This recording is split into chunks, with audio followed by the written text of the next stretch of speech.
எல்லாரும் முன்னாடியும் எல்லார்கிட்டையும் என் புருஷன் என்ன நல்லா வச்சிருக்காரு, அப்படி வச்சிருக்காரு, இப்படி வச்சிருக்காருன்னு நான் அவ்வளோ பேருக்கிட்டையும் சொல்லி சொல்லி வச்சிருக்கேன். ஆனால் இவர் இன்னைக்கு ஒரு நாள்ல அவரோட மறுமுகத்தை காட்டிட்டாரு. அதுக்கு நம்ம ஒன்றும் பண்ண முடியாது. அவராக தானே அது பண்ணிக்கிட்டாரு. நம்ம ஏதாவது பண்ணோமா பேசணுமா? ஒன்றுமே இல்லைல்ல. ஏன் குடிச்சு என்னதுக்கு இவ்வளோ அடி அடிக்காரு? இவ்வளோ நாள் வசந்தி அப்படி இருக்கா இப்படி இருக்கான்னு ஒரே நினச்சிட்டு இருந்துச்சு. ஆனால் இன்னைக்கு தானே வசந்தியோட நிலைமையை பற்றி தெரியுது. இவ்வளோ ஒரு நிலைமையில இருந்தும் நான் வெளியில் ரொம்பல சீன் போட்டு தெரிஞ்சேன். இப்போது எல்லாமே வேஷம் கலைஞ்சிட்டா. என் தம்பிகிட்ட எவ்வளோ கஷ்டப்பட்டு நான் காசு வாங்கி இவருக்கு ஆப்ரேஷன் பண்ணி வச்சு எல்லாம் பண்ணினேன். ஆனால் இந்த மனுஷன் கொஞ்சம் கூட என்னை நினச்சி பார்க்காம இப்படி எல்லாரும் முன்னாடி அடின்னு அடிக்காரு. நான் எப்படி இவருக்கு என்ன துரோகம் பண்ணேன்? இவர் நல்லா இருக்கணும்னு எல்லா கோவில்லையும் போய் வேண்டினது தப்பா? எங்கள் வீட்டில் கெஞ்சி என் அம்மா இவருக்காக கிட்னி கொடுத்தது தப்பா? என் தம்பி கூட பிறந்தவன் எவ்வளோ காசு பணம் செலவு பண்ணி எனக்காக இவரை காப்பாற்றினது வச்சது நான் தப்பா? இவரை முதல்ல உயிரோட மீண்டு கொண்டு வந்ததே என்னோட தப்பு தான்.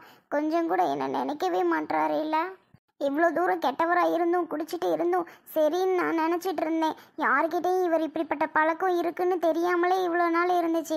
இவராகவே இவரோட புத்தியை கெடுத்துட்டார். நமக்கு என்ன, இவரோடது தானே இப்போ இதாகிடுச்சு. சிஸ்டர், டாக்டர் எத்தனை மணிக்கு வருவாங்க? டாக்டரா? இன்னும் ஒரு அரை மணி நேரம் ஆகும் சார். கொஞ்சம் வெயிட் பண்ணுங்க, வந்துருவாங்க. Okay sister, thanks. பரவாயில்லைங்க சார். என்ன நீங்கள் தான் வீட்டில் இருக்க விட மாட்டீங்களா? லேட் ஆச்சுவான்னு வேகமாக கூட்டிகிட்டு வரீங்க.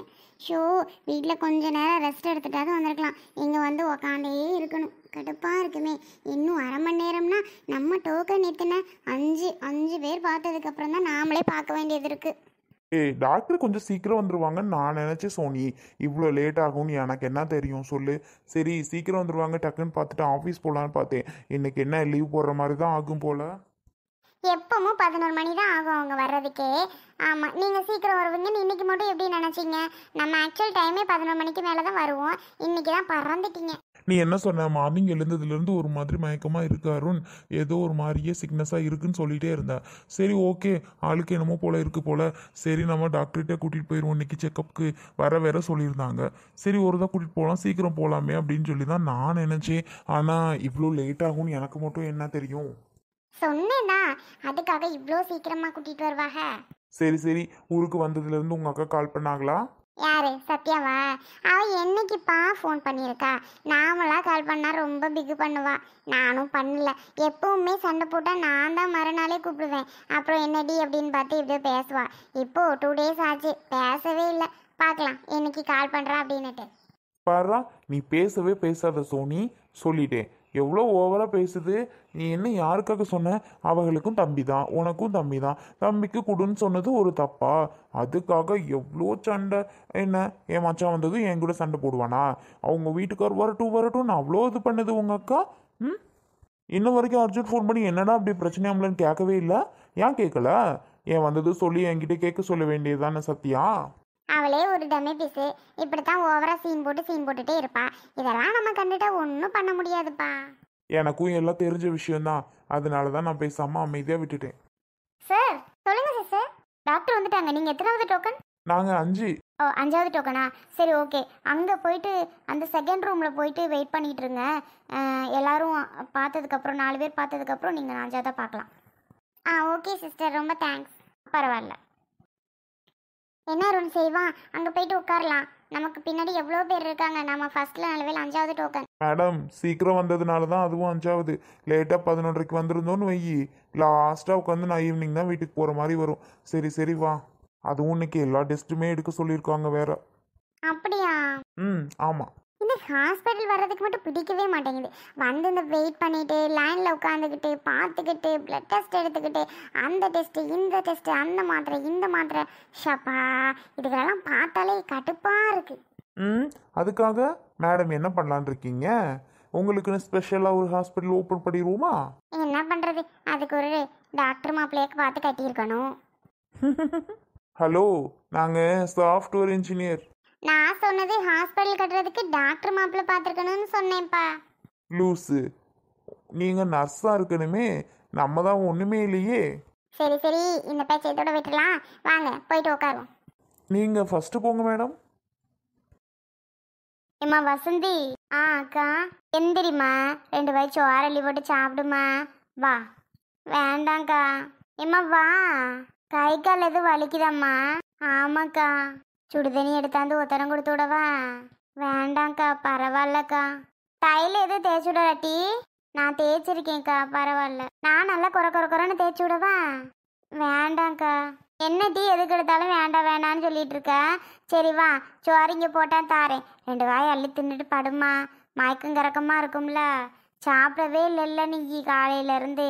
மத்தியானத்துக்காவது சாப்பிடுட்டி. வா எந்திரி. ஐயோ அக்கா, எனக்கு எதுவுமே வேண்டாம். இப்போ நான் கொஞ்ச நேரம் தனியாக படுத்திருக்கேன்க்கா. நீங்கள் போங்கக்கா, எனக்கு ஒன்றும் வேண்டாம். நீங்கள் கேட்டதே எனக்கு சந்தோஷந்தாக்கா. எப்படிம்மா நீ சாப்பிடாம இப்படி இருப்ப? பிள்ளைகளுக்கெல்லாம் நான் சோறு போட்டு தரேன். பசிக்குதுங்குதுங்க. நம்ம சாப்பிட்டா நம்ம சாப்பிடுவோம்மான்னு சொல்லியிருக்கேன். உன்னையால அதுகளும் உட்காந்துருக்குதுங்க. நீ வாடி, நீ சாப்பிட்டீன்னா அதுக சாப்பிடுங்கல்ல. ஏக்கா தயவு செஞ்சு நீ விடுக்கா, நான் அப்புறமா கூட சாப்பிட்டுக்கிறேன். சாப்பிடவே எனக்கு இஷ்டம் இல்லைக்கா. செல்விக்கா, நாங்க கிளம்பிட்டோம். இப்போ என்னப்பா கிளம்பிட்டேன்றியா? அதுக்குள்ள பிள்ளை சாப்பிடவே இல்லையே. அவளும் பசிக்குதுன்னா நீங்களும் சாப்பிடாம கிளம்புறேன்னு என்னப்பா அர்த்தம்? இருங்க, இந்த வாரேன். இவ வசதியும் சாப்பிட மாட்டேங்கிறா. நான் என்ன பண்ணுவேன் இப்போ? எதுக்கு இப்போ ஊருக்கு போறியா? இங்க இருந்து என்னக்கா பண்ண சொல்றியா? இங்க இருக்கிறதுக்கு எனக்கு இஷ்டமே கிடையாது. நடக்கிற ஒன்னையும் பார்த்தா. விடுங்கப்பா, இது ஒரு சின்ன பிரச்சனை. இதுக்கு போய் விடுங்க, பார்த்து பேசிக்கலாம் நம்ம. விடுங்க அர்ஜுனே. நீ பேசாத. அர்ஜுனே விட்றா. என் நிலைமை அப்படி, நான் என்னடா பண்ணுவேன்? என்ன பண்ணுவியா? இந்த மாதிரி ஏற்கனவே என்கிட்ட நீ சொல்லியிருக்கிய அந்த மாதிரி வீட்டில் நடக்குது வைக்குதுன்னு. எம்மா உட்கார முடியலையே. என்ன இடுப்பெல்லாம் வலிக்குதா? என்னம்மா வசந்தி, முடியலக்கா. கை கால்லாம் அந்த வலி வலிக்குது, இடுப்பு வலிக்கும். அதான் அடி வெளுத்திட்டாரு. பாத்தியாடா, நான் என்ன சொன்னேன்? எதுக்காக என்னை அப்படி அடிச்சாருன்னு பாத்தியா? குடிச்சிய எதுக்குங்க குடிச்சியன்னு கேட்டது ஒரு தப்பா? அதுக்கு தாண்டா இம்புட்டு அடி. எல்லாம் பார்த்துட்டு தான் இருக்கேன். நடக்கிற ஒன்றும் பார்த்துக்கிட்டு தான் இருக்கேன். பார்க்காமலாம் இல்லை. நாங்கள் ஊருக்கு கிளம்புறோம். இந்த கன்றாவியெல்லாம் பார்த்துட்டுலாம் இங்கே என்னால் இருக்க முடியாது. அர்ஜுனே இருறா. ஏன்டா இப்போ போறேன்னு சொல்ற இதனால? ஆமாம், அந்த மனசை இப்படி பண்ணிக்கிட்டு இருப்பாரு. அவர் ஒரு மூலையில் படுத்துக்கிட்டு இன்னும் சாப்பிடல, நீ ஒரு மூலையில் படுத்துக்கிட்டு இன்னும் சாப்பிடல. நாங்கள் உங்கள் வீட்டில் நாங்கள் ஏன் இருக்கணும்? நாங்கள் பட்டுக்கு கிளம்பி வீட்டுக்கு, எங்களுக்கு வீடு வாசல் இல்லையா? நாங்கள் போயிட்டே இருக்கோம். எங்கிட்டா சாப்பிட்றது? மனசில் 1000 கவலை கஷ்டத்தை நினச்சிட்டு எங்கிட்டு சாப்பிட்றது? அம்மா நினச்சிச்சு, ஐயோ என் மக பூவும் பொட்டு இல்லாமல் இந்த வயசில் ஆக போகிறாளே அப்படின்னு அம்மா நினச்சி அம்மாவோட கிட்னியை கொடுத்துச்சு. ஆனால் அந்த மனசையும் குடிச்சு இப்படி தான் குட்டிச்சோர போனான்னு யாருக்கையா தெரியும் சொல்லு? ஏதோ எனக்கு தெரியும். அந்த விஷயத்த அந்த நேரத்தில் நான் சொன்னேன்னா நீ என்ன நினைப்ப? இந்த மாதிரி மனசையும் உயிரோடு இருக்கிறது வேஸ்ட்டுமான்னு நீ நினப்பில்லடா. நானும் நினச்சேன்தான், பிள்ளைகளுக்கு அப்பான்னு ஒருத்தர் இருக்கணுமே. நம்மளை 4 பேர் ரோட்டில் போனால் பார்த்து எதுவும் தப்பாக பேசக்கூடாதுங்கிற ஒரே காரணத்துக்காக தான் இவரை நான் காப்பாற்றணும்னு முடிவு பண்ணையா. காப்பாற்றி அவ்வளோ ஒரு புத்திமதி சொல்லி இனிமேல் இந்த கெட்ட பழக்கம் இருக்கக்கூடாதுங்கன்னு அவ்வளவு சொல்லி வச்சுருந்தேன்டா. ஆனாலும் இந்த மனுஷன் நான் திருந்த மாட்டேன், நான் இப்படி தான் இருப்பேன், நான் இப்படி தான் பண்ணுவேன்னு திரும்ப இப்படி பண்ணிட்டு இருக்காரு. என்னடா அர்ஜுன் பண்ண சொல்கிற என்னையா? நானும் அந்த ஒரு இதுலனால தான் பேசாமல் அமைதியாக இருக்கேன். உன்னை அடிச்ச அடிக்கு நான் 2 கொடுத்துருப்பேன். முடியாத மனசை நான் இருக்காருங்கிற ஒரே காரணத்துக்காக தான் நானும் அமைதியாக அவ்வளோ பொறுமையாக இருந்துகிட்டு இருக்கேன். இதுக்கு மேலேயும் நம்மளால் இங்கே ஒரு நிமிஷம் கூட இருக்க முடியாதுக்கா. இந்த சத்தியா கிளம்பிட்டு இருக்கா, நாங்கள் கிளம்புறோம். பா இருங்கப்பா, பேசிக்குவோம் எதுவாக இருந்தாலும். இருறா அர்ஜுனு, இந்த விஷயத்துக்காக நீ இப்போ வீட்டை விட்டு போனீன்னா அதுக்கும் 2 அடி என்னை அடிப்பாடுற அந்த மனுஷன். நான் எதுக்கு தாண்டா ஆளாகிறது பாரு. உன்னையால் அர்ஜுன் இப்படி வீட்டை விட்டு போயிட்டேன், அதுக்கு 2 அடிப்பாடுறா. நான் எதுக்கு தான் ஆளாவேன், எதுக்கு தான் அடி வாங்குவேன்னு ஒரு நியாயம் இல்லையா? சொல்லுடா அர்ஜுனு. சரி நான் போகலை, அப்படி போகாமல் இருக்கேன். நீ எந்திரி, முதல்ல எந்திரிச்சு சாப்பிடு. நான் சாப்பிட்றேன், ஆனால் நீ போகக்கூடாது. சரிக்கா, நான் போகலை. எந்திரிச்சு சாப்பிட்டு அந்த போய் சாப்பிட சொல்லு. நான் போக மாட்டேன்டா. நான் போக மாட்டேன், பேச மாட்டேன். அவர் கூட தயவு செஞ்சு என்னை போய் சாப்பிட வைக்கின்னு சொல்லாத. பின்ன யார் போய் அந்த கூப்பிடுறதான்? ஷோ, கடுப்பாக இருக்கு. அப்படியே நீ தான் கூப்பிடணும் உன் புருஷனை. நம்மளாலாம் அந்த ஆள்கிட்ட பேச முடியாது, இருந்தாலும் பண்ணுற வேலைக்கெல்லாம்.